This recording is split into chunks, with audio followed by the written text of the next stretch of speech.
So Donald said, well, damn, let me just take this queen and see what happens. So now Bobby takes the bishop with a check, and here he engages in something known as a windmill, which is when you check, and anywhere you move the knight, it's going to be checked by the bishop. So first, he takes the free pawn, then he goes back, then he checks this way, and then he takes the bishop first to create a threat on the rook and the queen. And then once the queen moves, he plays rook a4. He still doesn't take because he wants to guard everything. And finally, he takes this rook. And we get h3. So the count of material here is that black is up 3 points. The actual balance of material, black has an extra pawn, 2 bishops, and a rook. That's 5 plus 3 plus 3 plus 1, which is 12. And they have a queen. 5 plus 3 plus 3 plus 1 is 12, right? Correct. Jeez, I thought I was doing all my math wrong there for a second. So here we have a situation where one guy's got a queen and the other guy's got a bunch of, soldiers trying to fight that queen. Let's see how he converts.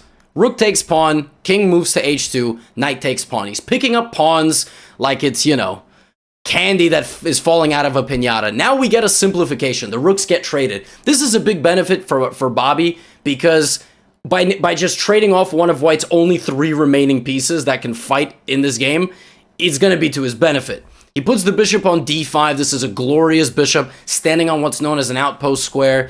Knight to f3. Here he could continue simplifying, but he moves the knight back because he thinks his bishop is stronger, advances the pawn so as to avoid capture. White tries to create a little bit of flank pawn counterplay. Bobby shuts that down, moves the king out of the way of what was a pin, not letting him move, activates his dark squared bishop, the last piece, which has not been in the game for forever, actually. Did that bishop ever move? Did this bishop ever move? It took the bishop like 35 moves, but the bishop got involved. And now, in this position, we have what's known as a mating net, which to some of us might sound nice, but to Donald Byrne definitely does not.